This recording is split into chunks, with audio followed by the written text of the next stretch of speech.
I'd like to call the meeting to order. This is Rules and Open Government Committee meeting for January 30th. Any changes to our agenda order to discuss? All right, February 5th council meeting would be the place to start. Closed session starts at 9. I'm going to suggest that we probably ought to go back into closed session after we finish the afternoon agenda. So hold that thought, because my guess is we're going to need to. We'll come back to that, but we'll start it at 9. Anything else on page 1? Page 2 or 3?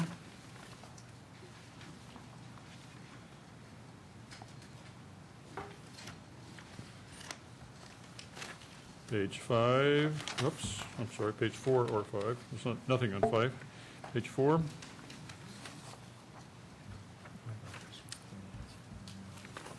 We have no written requests for additions. Any other additions or changes to consider? Let's talk about the closed session, whether or not we might need to go back in.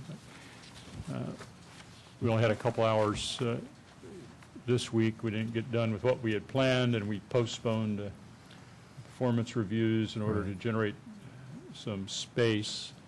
And since the afternoon agenda looks relatively light, we ought to keep open the option of going back in a closed session to finish the work. But are there any other agenda items that are headed our way that we haven't thought of that will disrupt the meeting on the 5th? It looks like a relatively light agenda. Just ourselves.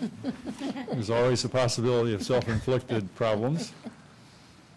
I think, the closed session agenda, it's just good, given the topics, to keep the opportunity. Yeah, I think we just indicate that we may go back in so council members are aware that even though the agenda looks light, there's a lot of work that we need to do, and it would be better to do that than to continue the closed session and not make the 1 o'clock or 1:30 start. I guess we could do that, but it seems to me it's better to do the 1:30 stuff, get the ceremonials done, get that work out of the way, and then go back into closed session for an hour or two. Council members have any opinions on that? As I think there's still a lot of discussion we need in closed session regarding 11 contracts that we have to negotiate, plus performance, or we have one performance review scheduled. Yeah, the city attorney's, I don't think it's going to go 5 hours, but you never know. No, we definitely don't want to miss that one. Okay, so let's just modify the agenda to, I don't know how you would note that on there someplace, that we're likely to go back into closed session, and then we should notify council members that that's a probability so they can schedule accordingly. Motion to the agenda. We have a motion to approve the agenda with that modification. With the modifications as noted. David Wall, you want to speak on this? Sir. Item 7.1, actions related to commercial solid waste and recyclables collection franchise agreements. This deals with construction materials, and I think this is long overdue. I think it's a good idea, but I think it needs to be flushed out and discussed more so the public can understand what they're looking at as far as do they have to pay for an extra bin or how they go about it. And then from a mechanical standpoint, dealing with the bidding for these contracts. So those two issues, I think, should be marked for study and debate. Thank you. Jim Piazza. This council. Let's get, probably need to turn that on because you're the first one to use it. There you go. This council seems to keep doing business as usual. I don't really understand a lot of things in the last 5 years, but I really get a lot of things that have been going on and stuff. A lot of things that you guys do don't have the best interest of the city of San Jose and the community and stuff. They have the best interest of a lot of big corporations and a lot of big money and stuff. Again, this country is built on competition. And it makes everybody thrive a little bit better.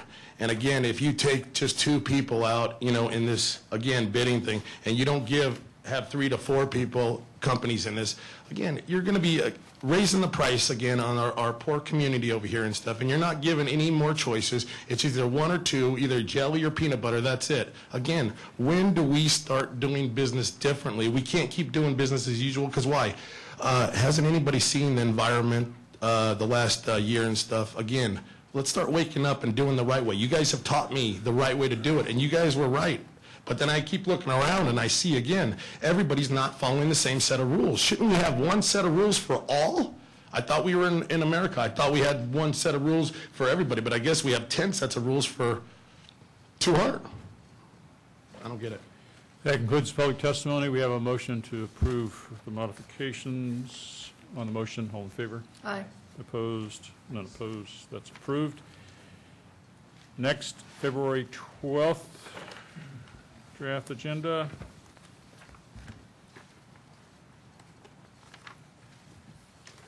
Anything on page 1? Again, the 9 o'clock closed session start. We're anticipating 9 o'clock every day in February. In February, yes. Okay. Anything on page 2 or 3?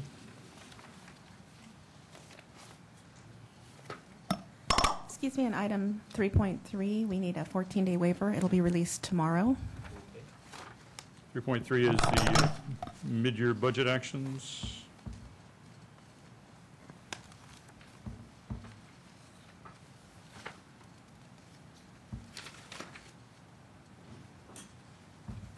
When is the 10 days for that? 10 days is Friday, but this should have been released yesterday. Because it's a 2-week. Yeah. So it's a 14-day rule, not the 10-day rule. Okay. Motion to approve the agenda with the 14D rule and the 2 additions. Okay, we have a Second. motion to approve the agenda with additions. Well, let me make sure I've talked about the additions here.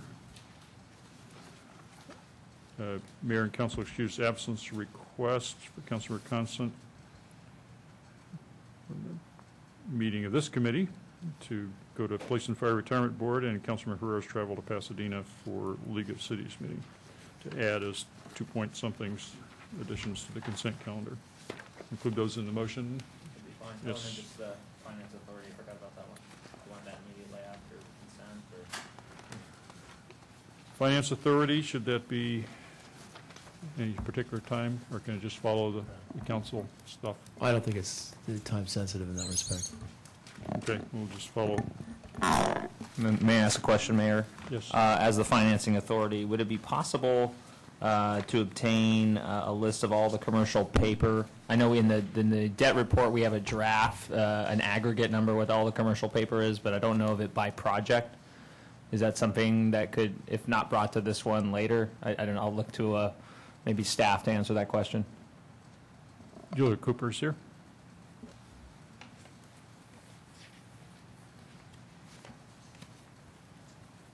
Julia Cooper, Director of Finance. I think, I'll have to double check. but I Just think pull that it's- microphone down a little bit. Okay. Okay, thank you. I believe it's listed in the staff report, the amount of commercial paper that's outstanding by project, but I'll double check, and if it's not, I'll issue a supplemental. Okay, to have thank that you. information in it. Okay, anything else on that agenda? We have a motion to approve with the additions and the waiver. On the motion, all in favor? Aye. Opposed? I'm sorry.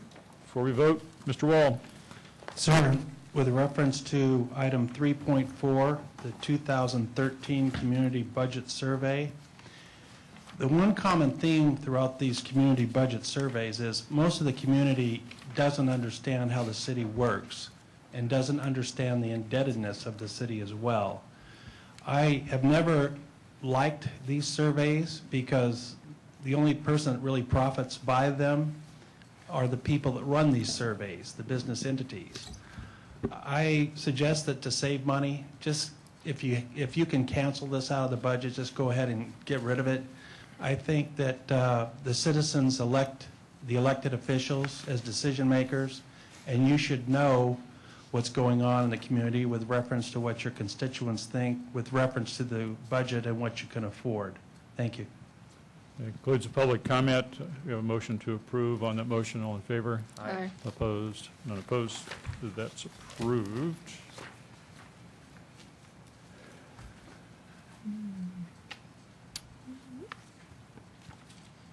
Next item is review upcoming study session agendas. We don't have any agendas to review, but we are going to review the next study session, part of what we're going to do on February 11th here. We'll get to that in a bit.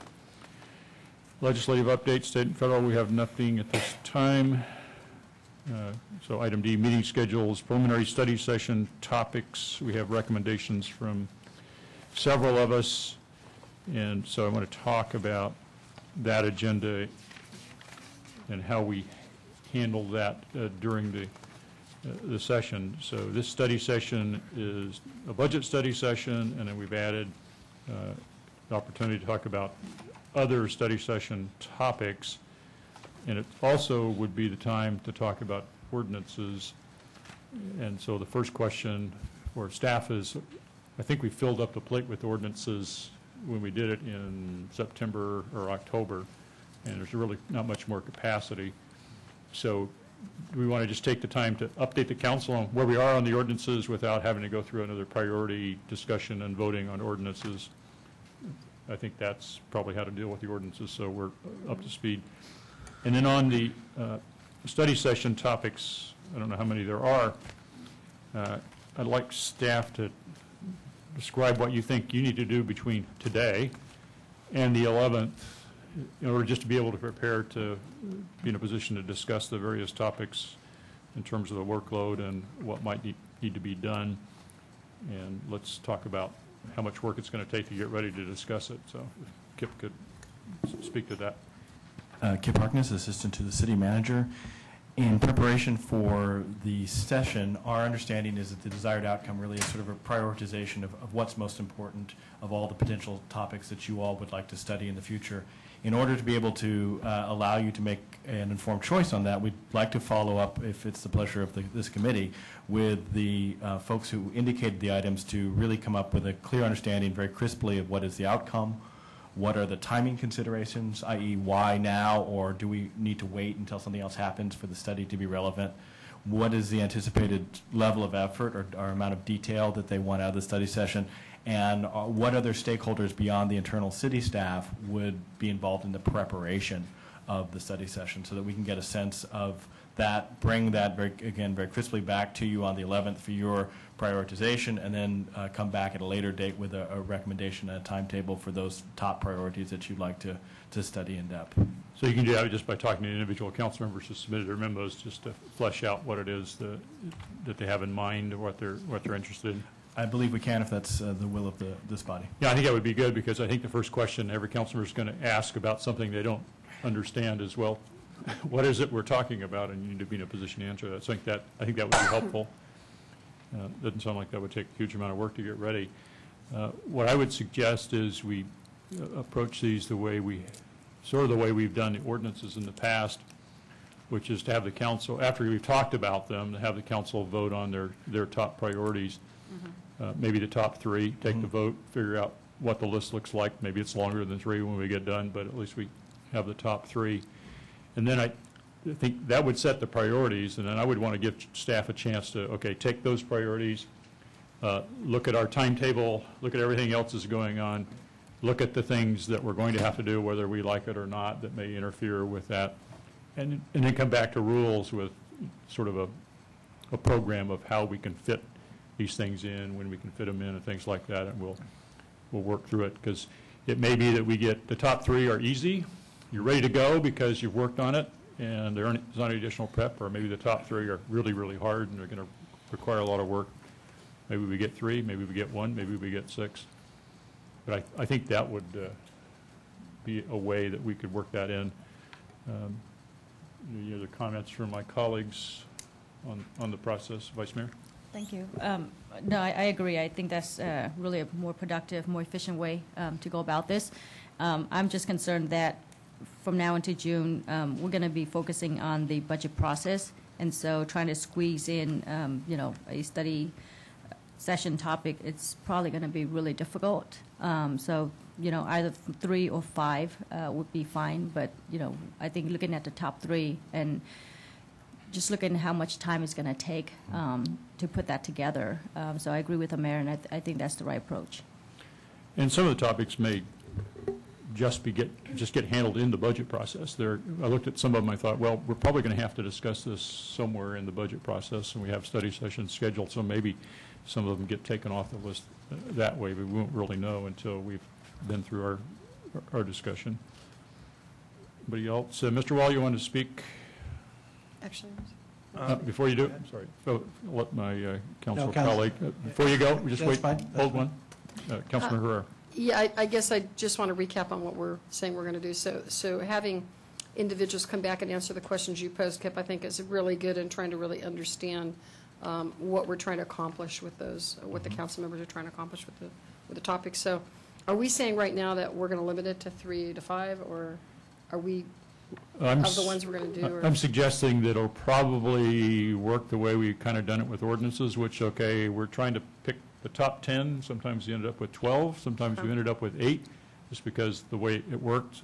So I'd say let's try to pick the top 3, and then we'll see how how it spreads out, and maybe we end up with the top 4 or top 5. Because I think Vice Mayor pointed out, too, we have only a certain amount of time, so we may only have time to do. Yeah, if we're looking at what can we do in the headed. next 6 months, That's what you're headed, yeah. that's, much shorter time frame than the next year, because it's easier to do study sessions in August and September than it is in April and May.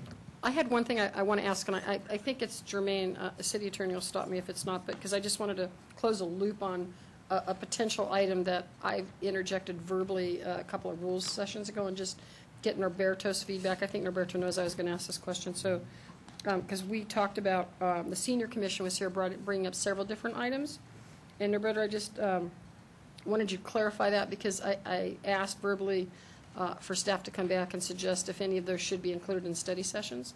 But I wasn't adamant about that, and I think most of that's being handled administratively. But I was just wondering if I could just get feedback on that. Sure, if that's absolutely, okay, Mayor. Councilmember. Norberto Dueñas, Deputy City Manager. Yeah, based on the direction from the Rules Committee, with all the letters that and items that came from the Senior Commission, which I have here before me, I am coordinating with staff responses to all the letters that we received at that Rules Committee. And as I mentioned at the Rules Committee, our goal was to come back to you within 30 days responding to those items. And I would suggest that we would come back probably not as a package, but as we're resolving these issues administratively or getting some direction on it, I'll come back as soon as they're ready to come back. Okay, and if it's better handled as an info memo, that's fine too, but I would like to get some sort of response back on those items. Absolutely. Great. Thank you for letting me interject that. Anything else from colleagues? Mr. Wall? Sir, on your punch list items, you mentioned the Consortium for Police Leadership and Equity Bias Report. In my hand, I have this report. On page 18, this is the male gender role stress scale. And the range is 1 through 7, where 1 is not successful, not at all successful, and 7 is extremely successful. Item number 2 they list on here for a police officer to measure is not being able to find a sexual partner. Number 3, having your lover say that he/she or he/she is not satisfied. Mr. Mayor, I've mocked this CPLE since their inception in the city of San Jose and their clandestine ability to get into police operations. Sir, there's no female gender role stress scale in this report, which goes to the issue of bias to begin with. Are they biased towards just male police officers? Because I believe we have quite a few female police officers. In addition, we'll talk further on the public record about CPLE's expressed position before they even came to the City of San Jose, and their goal to have no municipal police agency work with the Immigration Custom Enforcement with anything to do with rounding up, detaining illegal aliens. This is an expressed position. The Rules Committee knew about this when I showed that Chief Davis was acting as a de facto agent in uniform before his retirement, approximately 6 weeks, and he was allowed to do this. So we have a lot to talk about the validation of this CPLE report, and how it was hoisted upon the citizens of San Jose. Thank you. That concludes public testimony. Anything else from the committee? I guess we ought to get a motion to move ahead as we've described in terms of the preparation. Second. Second. Okay. The motion is to proceed as we discussed. On the motion, all in favor? Aye. Opposed? None opposed. That's approved. The public record. Anything from the public record committee like to pull to discuss? Mr. Wall, you want to speak on the public record? Sir, we have one item. This incredibly growing vagrant encampment in between West Heading Street and West Taylor Street, bounded by Coleman Avenue. I respectfully call it Camp Chuck Sam, and it's completely out of control. The other issue is this CPLE, this hand letter report that I wrote right after the Public Finance Strategic Support Committee, which CPLE put out this report. On page 19 of this report, they have the feeling thermometer scale, and where they have this scale from 0 degrees to 100 degrees, where 100 degrees you feel very warm or favorable, and 0 degrees you feel very cold or unforgivable. They don't list whether it's in Fahrenheit or centigrade or Kelvin, and they don't have a bottom scale from 0 degrees to minus 100 degrees, whether it's Fahrenheit, centigrade, or Kelvin. But here's the first question. How favorable do you feel towards whites? 2, how favorable do you feel towards blacks? 3, how favorable do you feel towards Asians? How favorable do you feel towards Latinos? How favorable do you feel toward undocumented immigrants? Now remember, this group comes in to do this study with an express bias that they want no police agency to cooperate with Immigration Customs Enforcement, and yet they ask these questions on this temperature scale. The temperature scale, of course, we don't know, but they profess themselves to be scientific investigators. So we don't know what measure of degree of warmth, and you don't have a bottom scale. It's like, you really hate these people. You want them frozen at minus 100 degrees centigrade or Kelvin or Fahrenheit. This whole report, sir, is nothing but trash. I can go through line by line and show you that there's Sorry, nothing your time wrong. is up.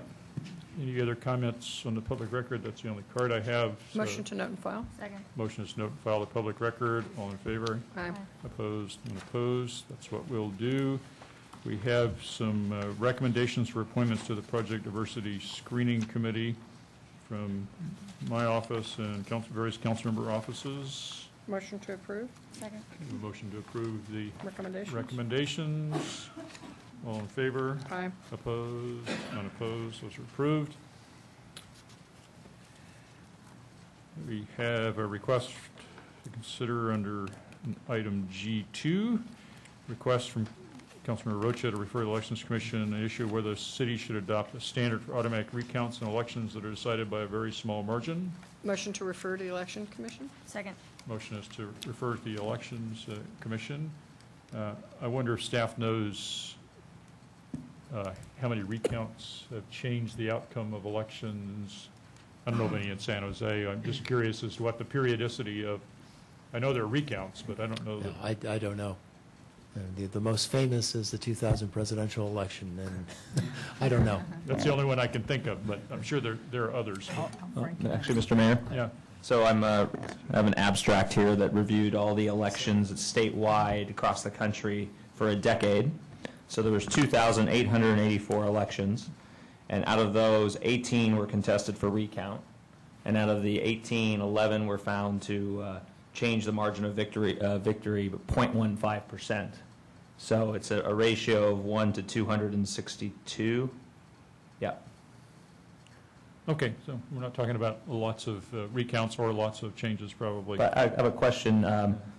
We have already put on a level of work on the Elections Commission, so that's back about 5 months now. Where's that coming? Because I'd like to see those results first. I don't know, I wasn't at the last Elections Commission meeting because I don't go there, but I think the clerk. On February 13th, they're supposed to talk about their work plan. There is a list of referrals from our office, from the commission members themselves, feedback from candidates, from council members. The Elections Commission, the process is they'll take all of those items that have been referred to them and then prioritize what can they get done this year. So this could be put on the list. They may decide this is not something we can accomplish this year, but it can be put on for next year because they have the actions this year will be to affect the next election, but they'll still do things next year that would affect the following election. So they won't necessarily take action on every single item on the list. They're going to take action on the ones they think they can do. Understanding that, but however, that might be different than the priorities set before in August, which I think are a higher level need to be done. Right. And the problem is if you give them other things, they may choose the other things that don't have the highest priority. So my preference is that I'd like to see what they would prioritize prior to this going to Elections Commission, because I would rather have them work on all those other things that are pertinent to all the issues raised prior. Yeah, I'm just wondering, the Election Commission also fields complaints and various things coming. So I would assume those come before Yes. other policy questions. Yes. But those are usually during election years and not. Right. Well, I think they're still dealing with a few things right now, so Yes, I don't we know how have- long that's expected to take, but all that would have to get wrapped up before they start Right, working on which these other is things anyway. on the 13th. They may not get into too much detail about the list, but they'll appoint a subcommittee that will go through the list in detail and do more work on that. And the other point is that there is a process today. If you, as a candidate, can say you would like a recount, that Yes. process exists today. Yes, and the So- candidate and I- would pay for it. And I think all things being, wanting to have a policy on a particular item might be fine, but I just want to judge it with the other level of work that was put before them first. And I want that to come back to council. But if, some of them say, gee, this sounds like the best idea, and then they push the other one aside, which we put through August, I would have concerns. There is a process for recounts. Any candidate can request a recount. If it's not within the threshold that the county recorder feels it needs a recount, the candidate would pay for it out of pocket. But there is a method right now. So if election is really close, the county recorder can order a recount just because they think it's close enough that it warrants it? Or if they feel that there may have been inconsistencies in their count, if they felt that there were technical issues, because we did have a close election in June, we did talk with the county recorder at that time, and he felt there were no inconsistencies, that everything ran very smoothly, and he didn't feel the need for a recount at that point. So that's the registrar's. The registrar. Sorry. Registrar's call. Right. And if the candidate still wants a recount, then the candidate has a right to pay And for it. the city can call for a recount if they feel that's necessary. You could call, the council could call for recount, but it would we would pay for that recount. Okay, Councilman Roach is here. So that sounds like what you're proposing, but I'm not really sure. So if you want to speak to your memo. Well, no, I'm not sure where the committee's going then. I mean, I'll speak to it if there's a recommendation other than the referral. Regardless of what Councilmember Oliverio thinks, I don't think the role of this Rules Committee is for one council member to tell the Elections Commission what he thinks they should be doing. I think that's part of their work plan. If the Rules Committee is engaged in improving their work plan, then we can come back and have a discussion then. I just want to avoid one person's opinion that they think this is valid or not. And as far as my interest here, my concern is that when we get to this threshold, and if a candidate does request it, they have to pay for it. I'm very interested in a very small amount, and I just don't want to put the burden on folks running for office and not having the wherewithal to be able to fund something like that. And I think in the interest of democracy, if there is an opportunity in a very small threshold, if there's a race that's really close, that we just automatically do it. I think the burden on the city is pretty minimal compared to the cost. We did do the research, and I'm sorry off the top of my head, I don't remember what the amount is for a recount for a city council race. I didn't expect to speak on this item. I was here for another item, so I apologize. I do know we got the numbers back in June, but I don't remember what they were. But No, it's a referral for them to decide whether it's important or not. If they think it's not, then I'm comfortable with that. And just to, at the end, we have to have some prioritization of what's most important. I was a strong proponent of what the mayor put on for the Elections Commission in August, and that product has not been delivered yet. And I just want to make sure between all the things that they do, that they get that done first. I'm all for them reviewing this, but I just want to make sure we get that stuff done first. Did the full council make the decision that that one is the priority, though? Or is that just your opinion? Yes, that's the mayor on that. I don't remember. Well, again, that's what the elections commission's August, I role don't is, for them to remember. decide. If we want to engage on, get into a discussion about where their scope is and what they should be doing or not doing, I'd prefer to have the whole council make that decision, and I'm comfortable if the council majority suggests that this isn't or is a priority of theirs. So I'm just confused as to why we're debating whether or not this is a priority on the whole list. I don't have the whole list in front of me. Maybe it isn't, and I'm happy to agree with that, but without that whole list in front of me, I can't really weigh in and say what I feel where this should fall. This was a simple referral, for them to add to their list, and if they don't think it's important, then they won't get to it. Well, I think the way the Elections Commission does its work plan is we don't set the work plan. No. That's not one Well- that comes either to rules or to the council. Right, they're independent. Right. So we refer things, and then they decide what they think is the most important based on whatever criteria they choose to use. Is that the way they structure it? Yeah. They have things they have to do under their mission. They've got to deal with the complaints. And then Right. after that, they decide what they think is the most important, most significant. Yeah, significant and doable, because there are some things that take more research and more time. So what they'll do is the things that are the most important and the things we can get done in the next few months. And then that'll come back to rules, and then it'll also go to council.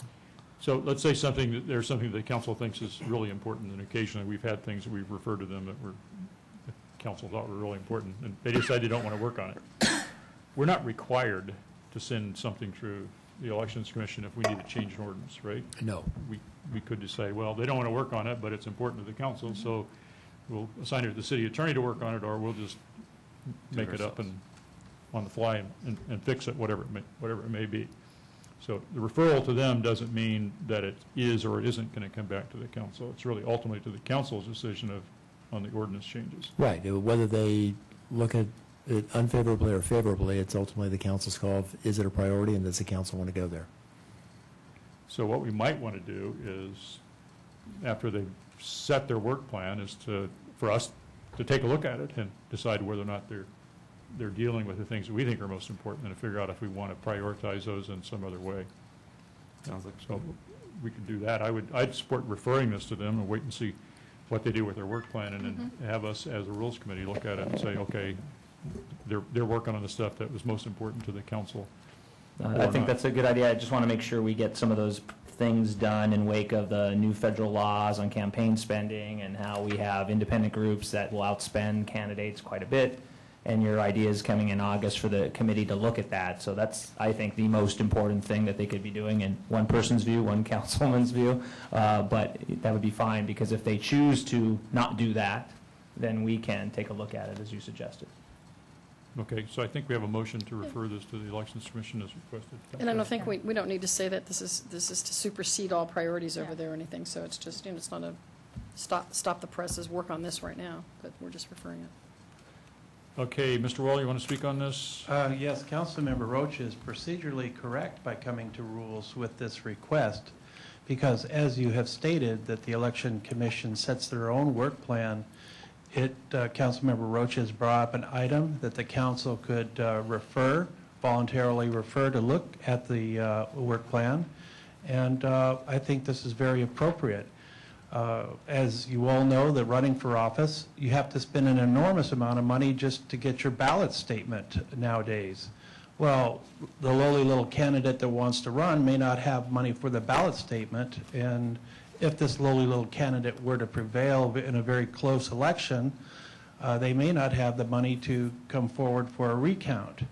So I appreciate always Councilmember Oliverio's rapier mathematical wit, but I think that Council Roach's approach here is very on point and with procedural grounds. Thank you.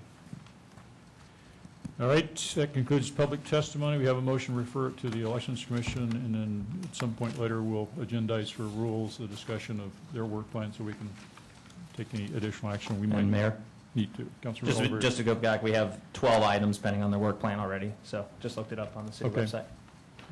And they're clearly not going to get all 12 of them done, my guess. On the motion, all in favor? Aye. Opposed? None opposed. That's approved. Item number G3, Councilmember Carra has volunteered to take over and organize an annual trip to Sacramento state legislatures that Councilmember Pyle Motion used to approved. like to do. Second. Motion to approve. Mr. Wall? Sir, I'd like to send accolades to Councilmember Cowra for taking up where Councilmember Pyle left off. I don't think an annual trip is within the scope of what Councilmember Pyle wanted. I believe she wanted routine trips. In my opinion, I think that you should even think about, with reference to the lackluster report we had from our lobbyists from Sacramento, in my opinion, that you should have council members up there weekly. As a matter of fact, you ought to be using your bully pulpits down here in the local media to rhetorically twist whatever arms that need to be twisted to get things done, not only at the State House, but at the Federal House. So I think this is good about what Councilmember Carr has taken up, but I think it needs to be a more frequent visitation to our friends in Sacramento and Washington, and to hold them very accountable, and that there are definitive consequences for not serving the voting public of San Jose, since they're up there taking a paycheck in Sacramento or in Washington. Good job, Councilmember Carra. Thank you. We have a motion to approve. On the motion, all in favor? Aye. Opposed? None opposed. That's approved. Item number G4, Councilmember Chu did not need a recount, and he had some money left. Mayor, if I can before you take this item up, there's a procedural step that just for the committee's benefit. The municipal code requires that any surplus campaign funds either be returned to contributors or go to the general fund. If the council wants to, or the committee and council ultimately want to approve this, the step would be into the general fund and then do the appropriations out of the general fund for this purpose, but it would accomplish the same thing. But just to make sure it's not a direct out of surplus funds, it has the step as a general fund. And the appropriations action would be a separate action sometime? Those would be separate actions, yes.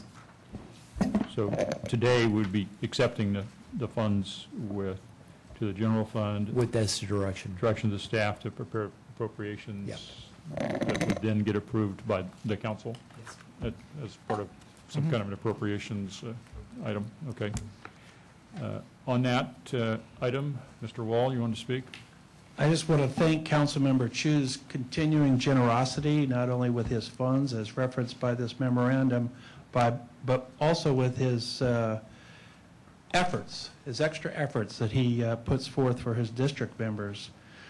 This type of distribution of funds raises an interesting issue concerning, let's say an interloper on the council who wants to donate money to a specific campaign fund to assist another candidate to achieve victory.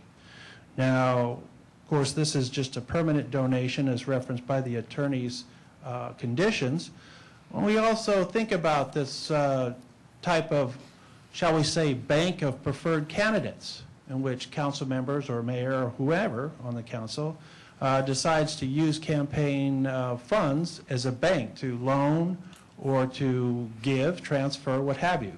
So even though all things were done appropriately in the last elections, to my knowledge, I think it raises an issue for discussion with reference to the condition put on council members Chu's prayer for dispersal of his extra funds. Thank you. That concludes public comment. City Attorney? Just again to note that the money either goes back to contributors or to the general fund, and there's no other choice. So You can't set up your own personal fund No. or anything. Any other comments? Is there a motion? Motion approved. So moved. Motion is approved the transfer of the general fund and direction to the staff to prepare appropriations for later approval. On the motion, all in favor? Aye. Opposed? None opposed. That's approved. Item G5, memorandum from Councilmember Rocha regarding the business license tax exemption process.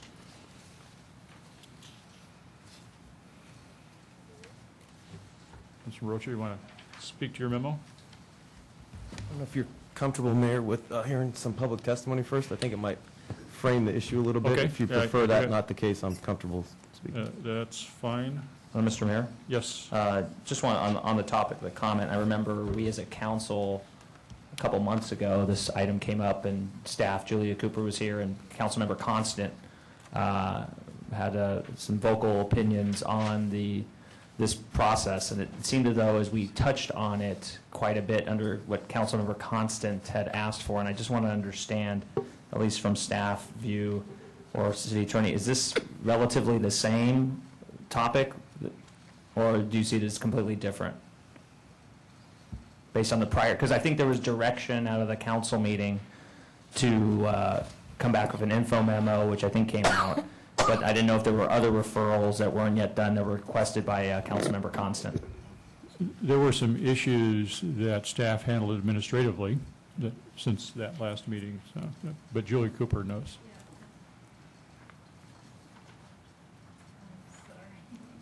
I think it's working. Okay. Julia Cooper, Director of Finance. We did send out the info memo, and they kind of crossed in the night, so to speak, between the Councilmember Rocha's memo. So we believe, absent the questions that the council member has today, that we've answered all the questions that are out there relative to the amnesty program. I know we've been working on some issues with the city attorney's office, but for now, we're proceeding as directed and administering the program with its expiration date at the end of March. Thank you. Just appreciate it since it was on the same amnesty program and topic of 1099s and all that. So thank you. We have some people who want to speak on this. We'll take that at this time. Lynn, whose last name I can't read. Sorry, bad handwriting or bad eyes. Dion, maybe. You'll tell me, though, right? Yeah, it's Dyke. Dyke, Thank okay. you. Oops. All right. Started out wrong here. Mr. Mayor, council members, and others, thank you for the opportunity to be here.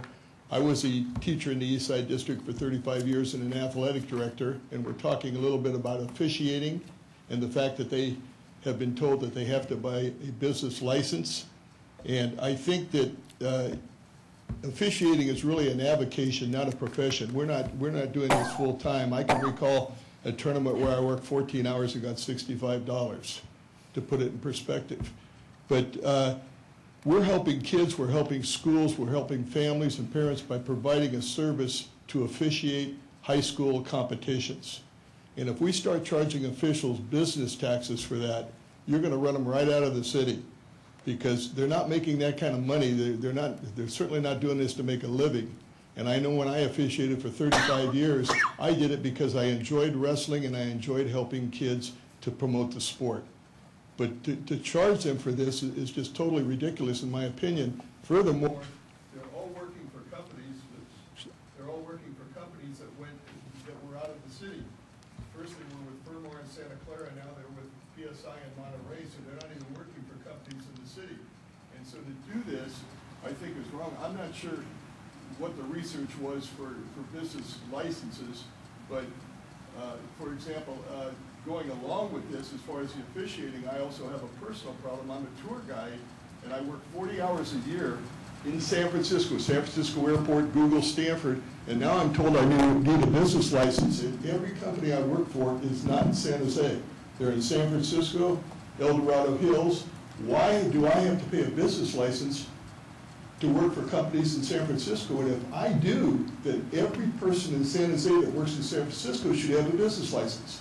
It's the same thing. Thank you very much. Dwayne Morgan?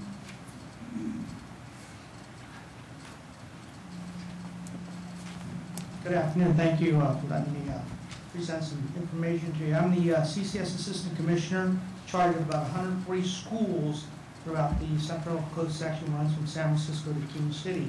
To give you a little perspective on who we represent besides the schools, 72,000 athletes in that area.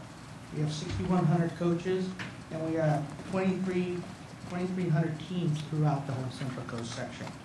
As a section, we're very concerned about this because it does have some impact to our schools and school finances. Somebody's going to have to pay for this. In your possession, you have a maximum fee schedule that schools can only pay that much to an official per game, per contest. And if you look at it, it's not a lot of money.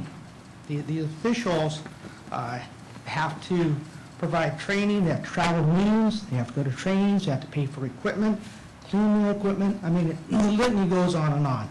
So why do they do it? Why do they spend all this money that they don't really get enough of? Because they love the sport. They love being around kids. It's a way of giving back to them. They give back because they learn some positive attributes from their sports coaches. They want to give back. And also, they're part of that triad of competition between the coaches, the athletes, and the officials. They're part of the equation in educationally based athletics, and it's part of what they do. The art of officiating is a labor of love. It's a true validation of volunteerism. They're not making money here to tax them. Adds another burden on them. It drives people away from the profession. Mr. Rocha's recommendation or option of exempting the sports officials would be our recommendation, and it just doesn't impact the high school level. It doesn't impact the community athletics because they do get compensated, and they are set fees. And if you start taxing the high school officials... Sorry, your time is up. Thank you, sir. Appreciate it. You'll ask tomorrow.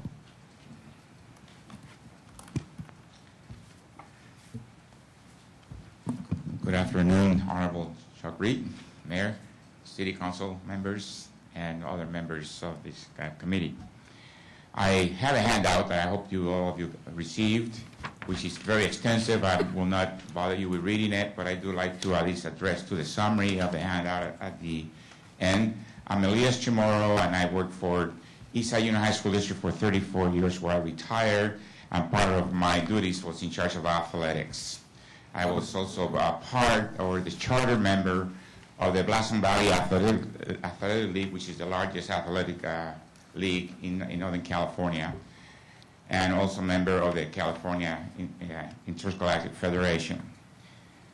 I'd like to call your attention to the summary of what I have written, because I really think that the proposed plan for referees' fees should be reviewed and hopefully waived forever. I dealt with similar thing about 8 or 9 years ago, and I was dropped, and I was happy to see that, but I know that this issue is coming up again. So the planned business fees for referees is not warranted, and it should be waived forever because San Jose area referees are already among the lowest paid in the state of California. The referees already do much volunteer work in order to provide a high-quality, safe, and fun experience for students. Their work in school athletic program is a big part of the school's extracurricular program, which in turn helps in keeping students in school, out of gangs, and out of the streets. In the final financial analysis, the referees are presently making very little money for their services. In many situations, they are either breaking even or losing money. Having to pay for a business license is sending the wrong message to these referees who for most cases are doing this work for their love for the sports and not for financial needs. We need to do the opposite. Referees have no negotiating power for their pay. PSI from Monterey, California already has a business license. It is the organization that administers the official services, certifies them, and collects from the schools the payment for the services provided I'm sorry, by referees. your time is up. Okay, well, you could read the 7 and 8. You still have the handout, so we have thank it you for here. your time. David Wall? I support the positions of the past three speakers. Let's look at it from politics side, Mr. Mayor and Madam Vice Mayor. Both of you are members of the Treatment Plan Advisory Committee, in which you ride an elevator down one floor and you go into a meeting that lasts generally 5 minutes unless there's an extra item that I can speak on. And you folks get $100 for attending that meeting. Now they call that a stipend. So why don't we look at this as a stipend for our referees, because they uphold the foundation side of our sports programs throughout the nation. Another example would be to look at how council members and mayors collect money. One could view that as the best racket going, and that's not covered under a business license. And you raise hundreds of thousands of dollars for your own personal, political, and possible pecuniary gain in the future. but that's not regulated with a business license. So when we have our referees, and I remember back in my high school days, all the referees that went before these gentlemen, they worked for nothing. And these stipends that these referees get, well, should be called stipends and not to be classified under a business license. And once again, we have to thank Councilmember Rocha for looking into protecting the foundational aspects of the community, from the child health issue all the way up to us old folks. Thanks. And remember that TPAC stipend every month. That's $1,200 a year if we do our math correctly. That concludes public testimony. Councilmember Rocha. Thank you, Mayor. My interest outside of this issue being addressed previously was more to raise this issue based upon some of the recent feedback that I've received, and wanted to bring to the attention of the Rules Committee and generally ask my colleagues if there was an interest in having a further policy discussion about this. If this Rules Committee feels otherwise, that there is no need to reconsider this item, or that there isn't an issue here, then so be it. My point here was hearing some of the concerns about some of the officials. Now, there may be other vocations out there that might want to be considered, but I didn't want to get too prescriptive or suggest that I might know what those are, so I generally just use this as an example. We have some of these folks who are, you can call them getting paid, but in some cases they're volunteers. They may get $20, $30 and a hot dog and chips and a soda from the snack shack when they're done umpiring a game. In my opinion, I think the net has been thrown a little bit too big, but I also was hoping to hear from staff a little bit as to what they think of the scope of this net, and is it too difficult to parcel out just sports officials or just Cub Scout, whatever the case may be. Again, I'm not in a position to suggest what I think the solution is. I would really need staff support on that. So for me, that was the reason to bring this to the Rules Committee, to get feedback from the Rules Committee and maybe hear from staff what their thoughts are. Okay, I'd like to hear from our staff on this item, where we draw the line on exemptions and how we handle it. I recently got a letter from the federal government saying, we think you should file some forms and pay some taxes based on some campaign committee that I had years ago. But if you have less than X or this, that, there's three, check a box, and then nothing is required. So thankfully, I didn't have to go do an audit and produce a bunch of records to prove that I wasn't running whatever it is they thought I was running. So I don't know how hard it is for people to get the exemptions, and $38, where we draw the line, and is there a simple way to do some of this? I know you've made some administrative changes that I've forgotten about. Are there other ways to do it? Yeah, I probably should have spoke to that issue, and I spoke to that a little bit in the memo, and that's a great point in terms of the exemption or the hardship case. My thought is there might be a way to structure this where if there is an exemption or you fall within that exemption, then you don't submit the processing fee. If we don't process it, there's no processing cost to us.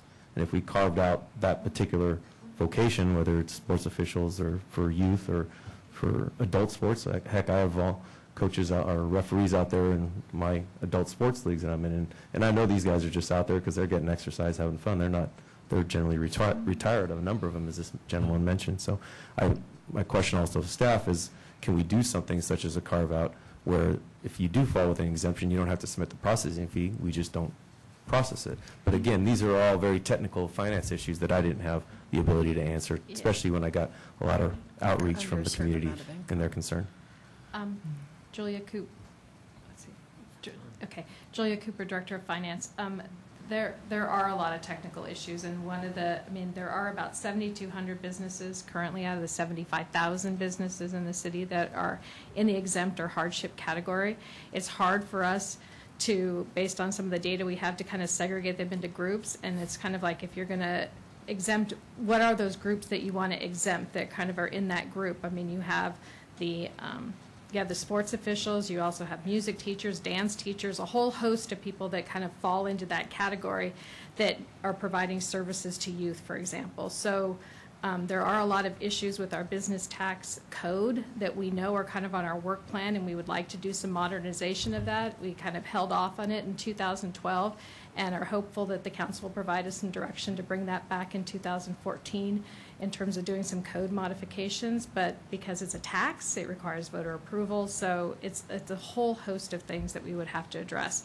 And in order, because we do this data sharing with the state, trying to get them into our system so that then we know whether they're a hardship or not a hardship. Otherwise, they're going to keep getting a letter from us every year because we don't know what type of business they're in. So there's a lot of mechanics associated with that as well. So as far as I'm sorry. If I can just note, there are a number of issues I think Julia's pointed to.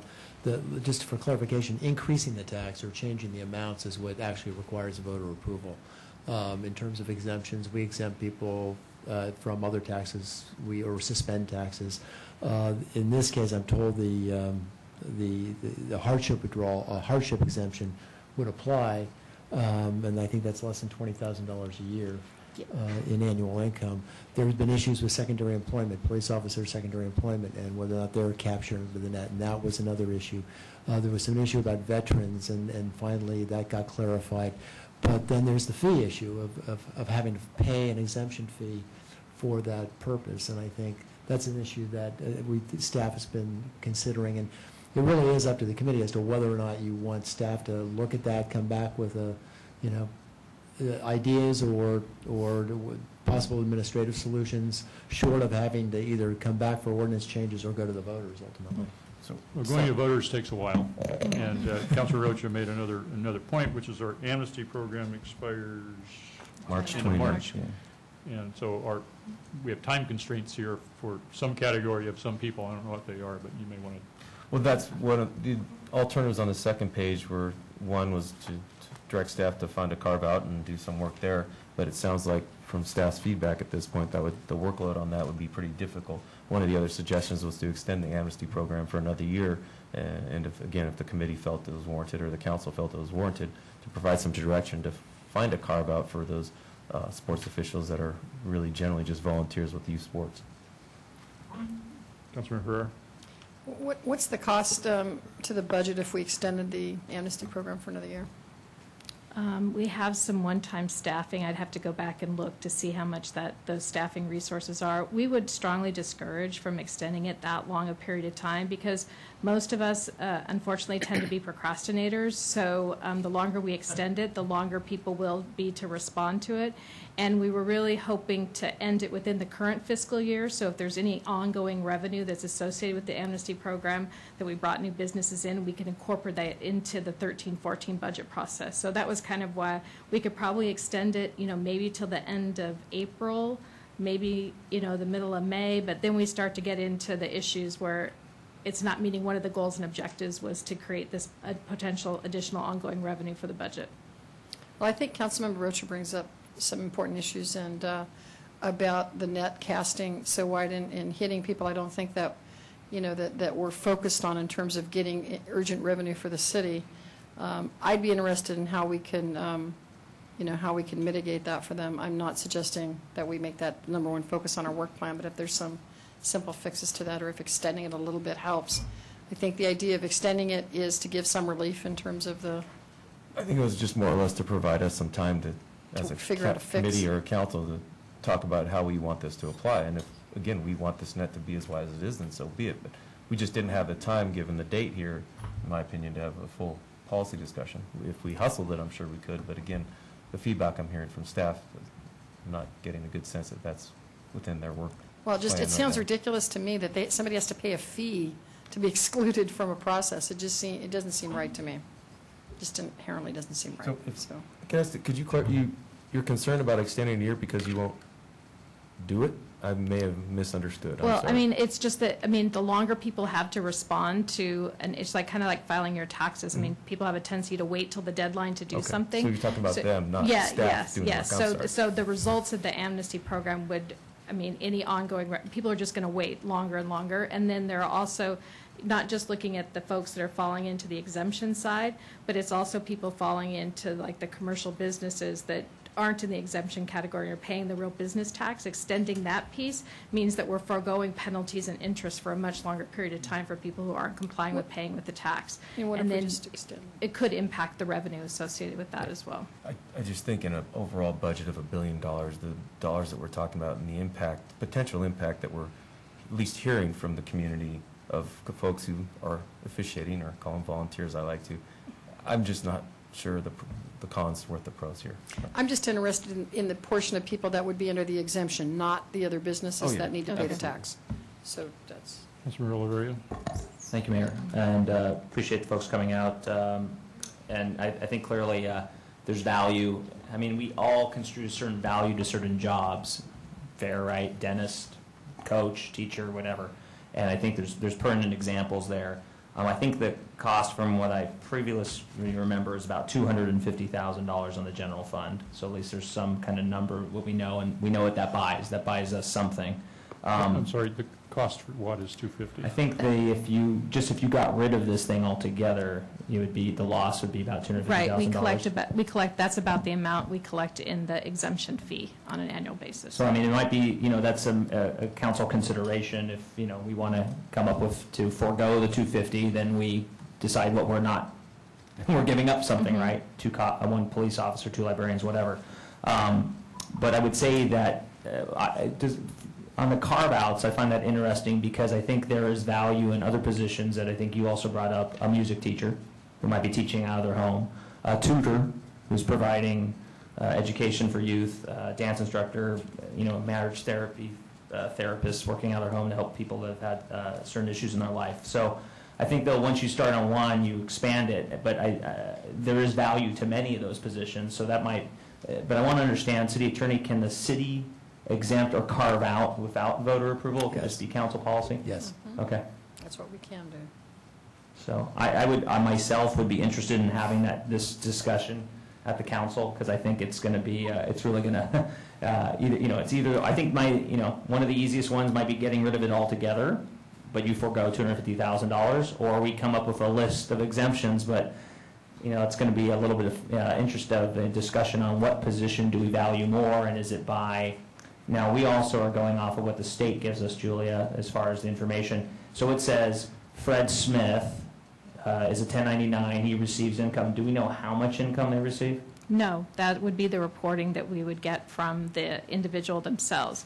So what becomes difficult for us is right now the folks like the piano instructors and I'm not supposed to use the sports officials, is that they're just falling into the category of exemption related to the amount of income that they're generating associated with this. So that's the category that they're paying that exemption fee. So if we say that if we're exempting everybody who's under that kind of income threshold, then what it wouldn't take into account is maybe somebody who has the potential that this is becoming a livelihood. So maybe they're just starting out as a marriage and family counselor, and they're in that low category, but then they're going to be in a higher category, or they're a consultant or something like that. So it gets really hard to decide what are you going to do? How are we going to figure out what that bucket is in creating that exemption? I mean, we can go back and look at all of they're called SIC codes in terms of what type of businesses people are in, and try to come back and categorize them in some kind of bucket for you to consider. But it does get very difficult. Are those SIC codes, are there some that are very general? So one SIC code might pertain to 12 different types of occupations? Yes. I looked at Wendy. Yeah. Let me suggest a couple of ideas. First, I think if the $38 we charge for the exemption is a processing fee. Yes, and it's adjusted every year. And if we didn't process it, we would save some money. So I'm not sure it's a $250,000 net hit to the general fund. So I think that's a question. It's, if we're cost recovery and we stop doing something, then it's still We're not incurring it. revenue net neutral, theoretically. So if we were just sending out a letter to everybody every year, we get the database from the state saying, we think you should be paying. If you disagree, you got to check one of these boxes. And therefore, then they're still in the cost of sending out the letter, but we don't have to process anything. Yeah. And then we get a letter every year, because we're not taking them out of the list, Right. because maybe they, had a great year on eBay or something, I don't know. Yeah. So, I mean, that's the other issue, too, is that, the public relations issue of noticing the same people every year, and they send the letter back and checking it off, as opposed to getting them in our database as an exempt person, which, is what the cost that we're trying to recover is through the fee. Yeah, but I think if people get a letter every year and have to check the box and send it back, it costs them not very much. They probably won't get too offended there. be more offended by having to write a check for $38, I think. No. And do other cities offer exemptions based on occupation, and what's sort of is there? Wendy's done the research there, so Okay, I'll let her thanks. answer. Most other cities charge business tax based on gross receipts, so they have a minimum threshold that you would have to pay for business tax, and then based on gross receipts, how well your business is doing is how much you pay, the city for your business tax, where ours is based on number of employees. And based on our current system, that would rely on the person being candid when they filled the form back out, returned it to us. If you said exemptions for everything under a certain threshold of money, 1,000, 2,000, 3,000, but we wouldn't know that. You would just know that it was Fred Smith who had that 1099. Could you say that? Yeah. Yeah, sorry. What's really your No, question? you were in a question I posed earlier. I said that we know, based on the information that comes from the state, that Fred Smith is receiving income from this job, but we don't know that amount. So we rely on Fred Smith to fill out we would rely on Fred Smith to fill out the form. If the council said we want to exempt everyone under a certain income threshold, for Right. example, versus occupation, then we would rely on Fred Smith saying, yes, I earned less than this. Well, they would also have to provide documentation to support that. So there's two different categories really of exemptions. There's exemptions for like nonprofits and, senior citizens, veterans, things like that. And then there's the exemption, which is for the low revenue generating businesses, which is the $22,000 or less. So in order for someone to claim that they would like to not pay the $150 fee, that they'd like to pay the $38 fee, Got it. instead they would have to provide a copy of their 1040, which would show us the line item that showed that specific business didn't generate more than $22,000. So they don't just check a box, so we have to review what their tax forms were. So there still will be some sort of processing involved with any kind of low revenue generating business. How do we determine if somebody's going to pay $150 or $550? Then after that, it's based on the number of employees. But how do we know the number? They report, self-report. It's all So self-report. we're self-reporting already. It's just that now in this lower category, there's more work to be done. So we could go to if we just went to self-reporting, send out a letter every year, you check the box that says, I got less than $22,000 a year of income. That's all subject to us disagreeing with them, like any other self-reporting thing. And that would cut the processing back to Councilor Roach's suggestion. If you don't have to process it, there's no expense. What I would like to suggest is we give staff a couple of weeks to come back, think about if there's some simple administrative solutions to this, because extending the amnesty period's got some issues, and going to the voters has got a lot of issues, and doing an ordinance is timing. To see what range of things we might do, because I get the sense that the committee really wasn't interested in making our high school referees pay a tax. But we don't really think that is a business for business license tax, and the council is likely to be supportive of doing something. And if there's a simple way to do it, simple is always better. And maybe it is on Councilman Roach's suggestion, but I'll give you a couple of weeks to think about it. And then I want to go back and look at the administrative things you've already done that I've forgotten about. I'll read your info memo. I made a motion for that. So are you thinking to come back to the full council on like the 26th? Just come back here in a couple of weeks. A couple weeks? Give a chance to talk about it, and then we can Okay. revisit whether or not we need to do something around the amnesty date. Mayor, So may I ask that you just keep an open mind to some other vocations that might be youth-oriented as well? Thank you. Yeah. Absolutely. And so as far as the March 29th deadline, can you refresh my memory a little bit of what that letter stated to them, and what that deadline means to them as we creep closer and closer? That some folks may be getting nervous about what the implications are, that they don't act before the council does, and I'm not sure they're going to be aware that there's this public discussion going on as well. To the extent that they fall into the hardship category, it really doesn't mean much of anything because there's no penalties or interest applied to the hardship. So it just is paying the tax for the exemption fee for the period of time that they haven't been paying the exemption fee. So where it really comes into play for us is on the other side, where we have people that are, operating, businesses and are subject to the 150 and they graduated and they have penalties and interest. That's where we really want to get the program closed and understand exactly what the positive budgetary impact is for the city in terms of adding those businesses to our tax roll. Thank you. And again, it's simple. If it gets really complicated, we could just say, okay, we're not going to deal with referees for high school sports. We'll just carve them out and figure out the rest of the stuff later because of the time pressures. But I do think you ought to take a look at not charging for the exemption, self-reporting it, and just dealing with them. It's pretty simple. I'm okay with that, but I want to give staff a chance to think about that. February 13th or February 20th? 20th would be better. The 13th is better for me. My staff Okay. can cover, but I'm not here the 20th. Okay. But which day is better for Julia? Oh, later date's always better for staff perspective. I'm technically not here on the 13th, but. Oh, the 20th. 20th? You know what? Okay. The 20th. schools are out that week. Yeah, that's snow week. Oh, well. So we'll do the 13th. We'll come back.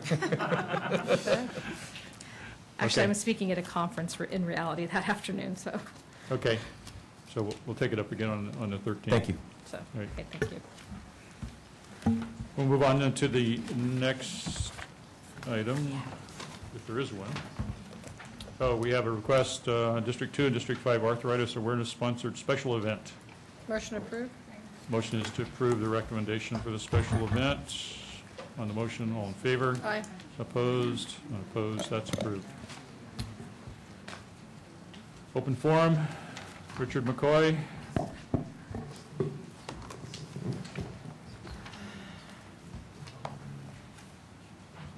Richard McCoy, Vice Chair of the Senior Commission. Martha O'Connell, Chair of the Senior Commission, could not attend this meeting due to illness, and she asked that I read this statement on her behalf. On July 16th, the Rules Committee was presented with 4 letters of recommendations from the Senior Commission. One of them asked that the city make provisions to allow short-term delivery parking for agencies delivering essential items to John 23rd Senior Center. 2 representatives from the Second Harvest Food Bank testified that John 23rd is the only center in the city where such a parking problem exists. It now has been 2 weeks later, and John 23rd Senior Center and Second Harvest Food Bank still have no resolution to their problem. We ask that the Rules Committee take action to solve this problem, which has a simple solution. It is a shame that the only senior center in the entire city with a problem is located right next to City Hall. Please be a good neighbor and help John 23rd. Thank you. David Wall? Sure. I'm still waiting to see some form of study session concerning the sewer service and use charge and the storm sewer service charge. But with reference to the sewer service and use charge, I am very much concerned about its continued abuses to that fund to fund South Bay water recycling.